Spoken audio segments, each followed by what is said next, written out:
Hello everyone, welcome to coding terminal. आज हमारा day 30 है 75 डेज डीएसए चैलेंज का। और आज हम जो प्रॉब्लम डिस्कस करने वाले हैं उसका नाम है कंजिक्यूटिव कैरेक्टर्स। ठीक है, तो इस प्रॉब्लम में हमको करना क्या है, हमको एक स्ट्रिंग गिवन है, उसमें से हमको लेट सपोज अगर स्ट्रिंग गिवन होती A B B B C C, तो कंजिक्यूटिव बी की लेंथ क्या है 3, इस सब स्ट्रिंग की लेंथ क्या है, यहाँ पर कंजिक्यूटिव सी प्रेजेंट है 2, इस ए की लेंथ क्या है 2। ठीक है, तो कंजिक्यूटिव सिमिलर एलिमेंट हों उस सब स्ट्रिंग की मैक्सिमम लेंथ रिटर्न करनी है। इस केस में 3 हो जाएगी। ठीक है, अगर हम यहाँ पर बात करें तो एल केवल एक बार प्रेजेंट है तो यहाँ पर 1 है, और ये ई 2 टाइम्स प्रेजेंट है। ठीक है, इसके अलावा 2 टाइम्स कोई भी कंजिक्यूटिव नहीं है, तो इस केस में हम रिटर्न कर देंगे ट्रू 2। ठीक है, और एग्जाम्पल देखते हैं हम। और एग्जाम्पल अगर हम देखें, इसको मैं इरेज कर देता हूँ।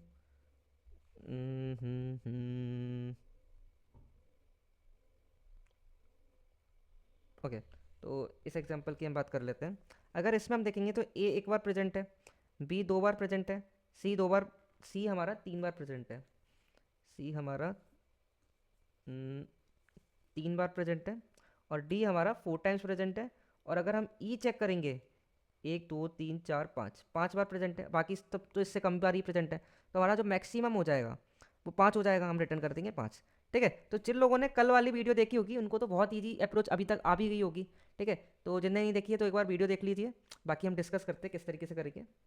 ठीक है, तो हम क्या करेंगे, एक ब्रूट फोर्स अप्रोच तो इस प्रॉब्लम की बहुत सिंपल है कि हम सारी ही सबस्ट्रिंग निकाल लेंगे, और जो सबस्ट्रिंग है उसमें चेक कर लेंगे, अगर सारे एलिमेंट सेम है और उसकी लेंथ मैक्सिमम से बड़ी है तो हम मैक्सिमम को अपडेट कर देंगे। मतलब स्टार्टिंग में मैक्स वेरिएबल बनाएंगे जिसकी वैल्यू 0 होगी, और सारी सबस्ट्रिंग निकालने के लिए हम क्या करेंगे, आई से स्टार्ट हो सकती है, आई इक्वल्स टू 0 से n-1 तक लूप चलाएंगे जो कि स्टार्ट हो जाएगा सबस्ट्रिंग का, और फॉर j इक्वल्स टू आई से एन तक का लूप चलाएंगे जो कि एंड हो जाएगा सबस्ट्रिंग का। और ये जो सबस्ट्रिंग है इसके सारे कैरेक्टर चेक कर लेंगे एक और लूप लगाकर।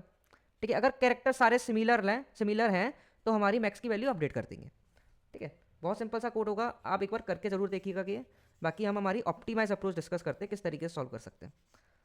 ठीक है, तो अगर हम यहाँ पर थोड़ा सा ऑब्जर्व करें, यहाँ पर हमारी काउंट, लेट सपोज एक काउंट वेरिएबल बनाते हैं, काउंट इक्वल टू स्टार्टिंग में होगा 1। ठीक है, क्योंकि एटलीस्ट एक तो प्रेजेंट होगा ही होगा ना, लेट सपोज हम ए पर हैं तो यहाँ तक जो हमारे कंजिक्यूटिव कैरेक्टर है वो 1 तो होगा ही एटलीस्ट। ठीक है, मैक्सिमम की वैल्यू लेट सपोज स्टार्टिंग में हम 1 लेते हैं। ठीक है, अब एक चीज़ देखना, मैं क्या करूँगा, आई इज इक्वल्स टू 1 से एक लूप रन करूँगा, मतलब इस पोजीशन पर मैं चेक करूँगा क्या प्रीवियस वाला एलिमेंट क्या करंट के इक्वल है, क्या मेरा प्रीवियस वाला अगर करंट के बराबर है, इसका मतलब ये है कि काउंट में प्लस प्लस कर दूंगा। प्रीवियस वाला अगर मेरा करंट के बराबर है तो प्रीवियस वाले एलिमेंट की काउंट क्या हो जाएगी, एक और ज़्यादा हो जाएगी ना पिछले वाले से, तो मैं काउंट को प्लस प्लस कर दूंगा इस केस में।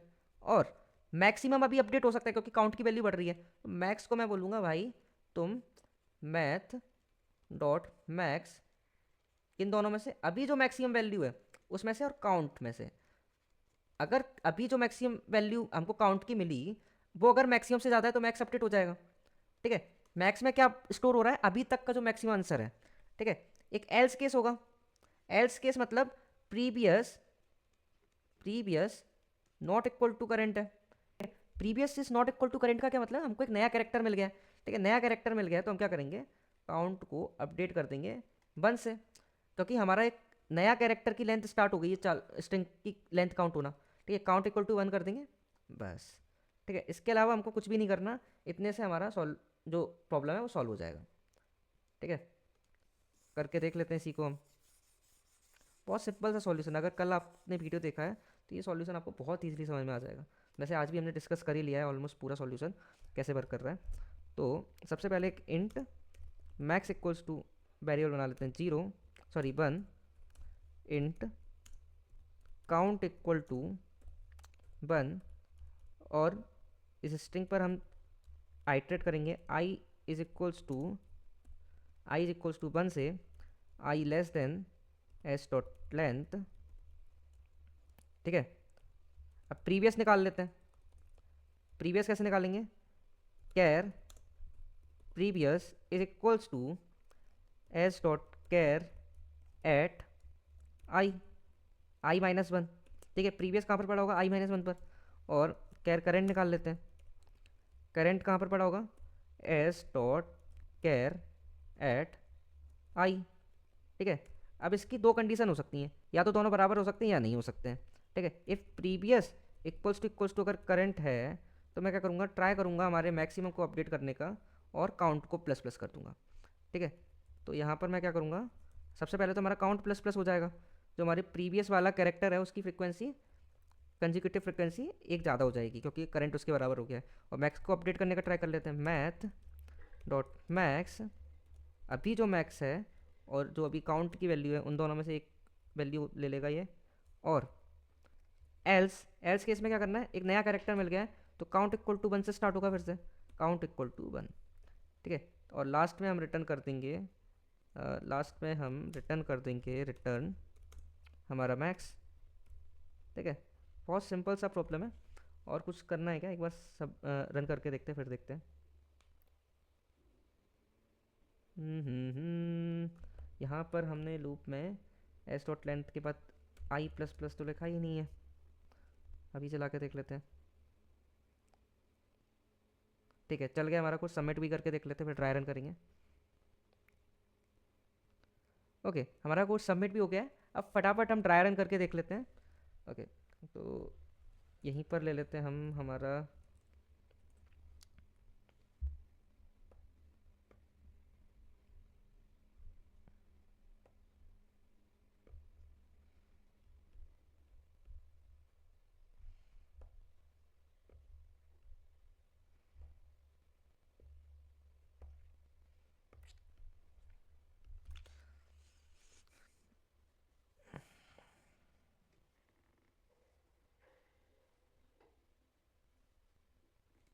ओके, लेट्स सपोज हमारी स्ट्रिंग होती A B C C C D D and, ठीक है, इतनी ही हमारी स्ट्रिंग होती।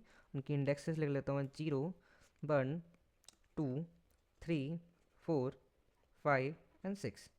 ठीक है, सबसे पहले हम मैक्स की वैल्यू ले लेते हैं। मैक्स इक्वल टू क्या होगा, मैक्स इक्वल टू हमारा होगा 1, और काउंट इक्वल टू क्या होगा, काउंट इक्वल टू हमारा होगा 1, क्योंकि स्टार्टिंग में एटलीस्ट ये कैरेक्टर तो एक फ्रिक्वेंसी तो होगी ना किसी कैरेक्टर की। ठीक है, आई इक्वल्स टू हम 1 से चलना स्टार्ट करेंगे। ठीक है, यहाँ से मतलब, और प्रीवियस निकाल के देख लेते हैं। प्रीवियस क्या है, प्रीवियस हम देखेंगे तो प्रीवियस ए है और करंट हमारा है, करंट बी है। ठीक है, दोनों इक्वल नहीं है, मतलब हमको एक नया कैरेक्टर मिल गया है। नया कैरेक्टर मिल गया है तो सबसे पहले तो हम काउंट की वैल्यू इक्वल टू 1 कर देंगे। काउंट पहले से 1 है तो हमारा काउंट अपडेट होकर भी 1 ही हो जाएगा। ठीक है, अब आई इज इक्वल्स टू 2 हो जाएगा। आई इज इक्वल्स टू अगर 2 पर मैं चेक करूँ, आई इज इक्वल्स टू 2 के लिए मैं यहाँ पर आ जाऊँगा, और प्रीवियस क्या हो जाएगा मेरा, प्रीवियस हो जाएगा बी, और करंट हो जाएगा सी। दोनों अनइक्वल हैं। ठीक है, तो कुछ नहीं होगा, काउंट इक्वल टू 1 हो जाएगा। ठीक है, अब आई इज इक्वल्स टू 3 के लिए चलेगा, आई इज इक्वल्स टू 3 के लिए चलेगा तो यहाँ पर प्रीवियस की वैल्यू क्या हो जाएगी, अगर मैं यहाँ पर प्रीवियस की बात करूँ तो प्रीवियस मेरा हो जाएगा 2 पर, यानी सेकेंड इंडेक्स पर कौन पड़ा होगा। पहले तो मैं यहाँ पर लिख लेता हूँ, आई कहाँ पर आ चुका है, आई इज इक्वल्स टू 3 पर आ चुका है, यानी मैं यहाँ पर आ चुका हूँ। अगर मैं प्रीवियस की बात करूँ वो है सी, और करंट की बात करूँ, करंट भी हमारा है सी। ठीक है, तो काउंट की वैल्यू अपडेट हो जाएगी। काउंट की वैल्यू क्या हो जाएगी, 2, यानी प्रीवियस वाले कैरेक्टर की फ्रिक्वेंसी 2 हो चुकी है। ठीक है, 2 हो गई तो मैक्स की वैल्यू अपडेट होकर 2 हो जाएगी, तो मैक्स की वैल्यू में अपडेट होकर लिख देता हूँ 2। ठीक है, मैक्स की वैल्यू अपडेट होकर 2 हो गई है। अब हमारा आई इज इक्वल्स टू 4 के लिए चलेगा, आई इज इक्वल्स टू हमारा होगा 4। ठीक है, आई इज इक्वल्स टू 4 के लिए प्रीवियस एलिमेंट क्या है, प्रीवियस एलिमेंट देखें अगर 4 के लिए तो मैं यहाँ पर आ चुका हूँ। आई इज इक्वल्स टू 4 पर जो हमारा प्रीवियस एलिमेंट है वो है सी। ठीक है, तो आई इज इक्वल्स टू 4 पर मैं सी लिख लेता हूँ, प्रीवियस हमारा सी है, और करंट, करंट क्या है हमारा, करंट भी सी है। ठीक है, करंट भी अगर सी है तो काउंट हमारा अपडेट होकर क्या हो जाएगा, काउंट अपडेट होकर 2 + 1 यानी 3 हो जाएगा, और मैक्स भी अपडेट होकर 3 हो जाएगा। अभी तक तो हमारा 3 ही है ना मैक्स। ठीक है, अब आई इज इक्वल्स टू 5 के लिए चलेगा, आई इज इक्वल्स टू 5 के लिए चलेगा। ठीक है, आई इज इक्वल्स टू 5 के लिए हमारा प्रीवियस क्या है, प्रीवियस 4 पर क्या था, सी था, तो प्रीवियस हमारा आई इज इक्वल्स टू 5 के लिए सी हो जाएगा। और करंट क्या हो जाएगा, करंट फिफ्थ इंडेक्स पर क्या पड़ा हुआ है, डी पड़ा हुआ है। ठीक है, तो करंट हो गया हमारा डी, और काउंट की वैल्यू अब अपडेट होकर हो जाएगी, काउंट की वैल्यू अपडेट होकर क्या हो जाएगी, क्योंकि नया एलिमेंट मिला है तो नई इस एलिमेंट करंट की फ्रिक्वेंसी चेक होना चालू होगी, तो काउंट की वैल्यू हो जाएगी 1। ठीक है, अब आई इज इक्वल्स टू 6 के लिए चलेगा, आई इज इक्वल्स टू 6 का प्रीवियस क्या है, 6 पर प्रीवियस हमारा फिफ्थ वाला पड़ा हुआ है डी, और करंट वाला क्या है डी। ठीक है, तो दोनों हमारे प्रीवियस प्रीवियस भी डी है और करंट भी डी है। ठीक है, तो काउंट की वैल्यू अपडेट हो जाएगी, काउंट की वैल्यू क्या हो जाएगी 2 हो जाएगी। अब मैक्स को मैं अपडेट करने का ट्राई करूँगा, मैक्स ऑलरेडी 3 है, तो मैक्स की वैल्यू ऑलरेडी 3 है, तो वो क्या 2 अपडेट होगी, नहीं होगी। तो हमारा लास्ट में आई इक्वल्स टू जब 7 होगा और ये फॉर लूप से बाहर आ जाएगा, और काउंट जो है वो 2 है और मैक्सिमम की वैल्यू क्या है 3 है। ठीक है, तो हम लास्ट में रिटर्न कर देंगे रिटर्न मैक्स यानी कि 3। ठीक है, और अगर हम आंसर भी चेक करें इस केस में, तो हम देखेंगे कि ये जो लेंथ है सी सी सी, ये वाला पार्ट मैक्सिमम है। ठीक है, तो यही हमने रिटर्न किया है। और इस कोड की टाइम कॉम्प्लेक्सिटी क्या होगी, हमने सिंपल सा एक फॉर लूप लिखा है, आई इज इक्वल्स टू 1 से लेकर एस डॉट लेंथ, तो टाइम कॉम्प्लेक्सिटी हो जाएगी बिग ओ ऑफ एन। ठीक है, और स्पेस कॉम्प्लेक्सिटी की बात करें तो हमारी हो जाएगी बिग ओ ऑफ 1। ठीक है, तो आई होप ये प्रॉब्लम भी आपको बहुत अच्छे समय में आ गया होगा, किस तरीके से हमने इसको अप्रोच किया। और तो फिर मिलते हैं हम अगले वीडियो में। Thank you so much guys for watching this video, thank you so much.